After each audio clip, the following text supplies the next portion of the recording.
Hello, sir. So, firstly, it was an extremely insightful session, and I am a vegetarian by choice because my whole family, all my friends mainly, are all non-vegetarians, and even though I might want to change into veganism, I can't at the moment because may that be culturally, may that be family wise, I can't adopt the whole lifestyle into my life.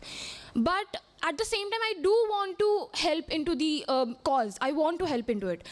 How can I contribute when I'm not a vegan myself, but I do want to promote it, but I can't because other people would question me that you yourself aren't a vegan. So how can you talk about it when you don't even actually follow it? So what can I do? Okay, so firstly, I respect you for the fact that you came forward and actually put this question and thought this way, because I have argued with many students before saying that they are saying they want to be part of animal activism while still eating meat, which I find to be extremely hypocritical. So the fact that you even came and asked this shows that you're thinking in a more rational and logical sense. And the truth of the answer is you can't. Unless you change yourself, you cannot. Because again, like I told you, I speak about ethics and morals, just like how I cannot be a domestic abuser and be like, I just want to change. At the moment I can't, I'm pressured by whatever so-and-so to be a domestic abuser, but I still want to come to women's rights rallies. You'll be like, no.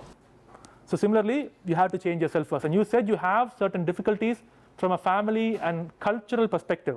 Could you tell me what those difficulties are, if possible? So culturally, basically in Odisha, there's after Shravan ka mahina, you have to eat meat or maybe mutton or something or that, because that is actually taught to us religiously. And even if I don't like eating meat, if by choice I'm given a choice to not eat and starve and eat meat, I would rather starve.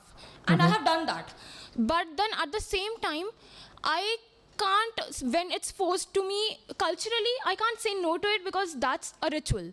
That's kind of a belief that I have to follow. But you just said that you'd rather starve.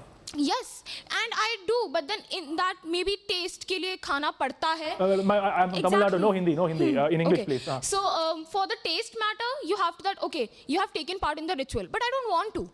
I have to because family is like, okay, this is something that we follow since before. Time immemorial. Okay, fine. Here's the thing. Now, when you say you don't want to take part in the festivities or whatever, what are the repercussions that will happen to you if you just fold your hands, stand in a corner and say no? Like, what can they do to you? I would like to know. Can they physically harm you? They can't physically harm me, okay. But I guess the clash would go on for days and weeks. And I'm okay with that, but at times you get mentally exhausted from the clashes also. That how many times can I say no against something that my whole family is following? Okay.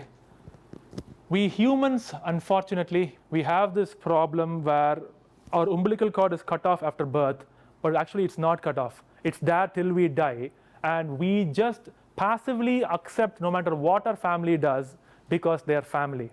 As an activist who stands up for animals, I have to say that's wrong, and we have to finally cut that umbilical cord. I have cut that from my family. My family does not force me or pressurize me into doing something. I understand right now, like you said, if say you didn't take part in that festivity and they were to physically hurt you, I can't blame you, because your own physical well-being is at stake right now.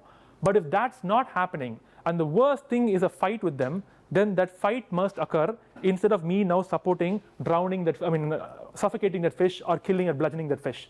The animal suffering will always take priority over family squabble when it comes to animal rights. I have to be just brutally honest. Okay, number one.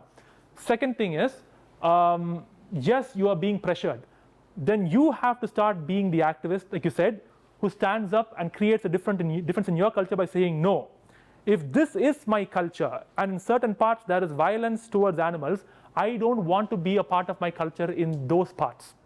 I'll be a part of it in the other regards, but not when it comes to this. There are many devout Hindus who are vegan, and they say that if tomorrow in the temple procession or something, if an elephant is used, I'm not going to be a part of it. Bali, killing of a goat, there are Muslim vegans who say, in Bakrid, I'm not going to kill a goat. I'm instead going to buy plant-based food and cook with that and use it to feed the poor. So you have to now, there comes a time when we have to decide that what takes priority. You have to stand up right now, either for the animals or you have to go the easy route, which is pretty much the wrong route. And your difficulties is by no means, I'm not trying to talk down on it. It is difficult to deal with family. True. you have to try talking with them. And again, when I say to people, I always make this very clear, because many people say to me like, hey, I want to go vegan after hearing your lectures. And I ask them like, okay, so how are you going to say it to your family? Oh, I'm just going to put it on a WhatsApp group like, hey, daddy, today I'm being vegan. That doesn't work. Okay, if you want to change, your family is involved in this, you have to be like, mom, dad, I would like to sit down with you guys in the evening today for a good 30 minutes and have a normal conversation. Being from India, all of us having that kind of convo with our parents is quite difficult. Not many parents are liberal-minded in this country. They are going to immediately just shut you down.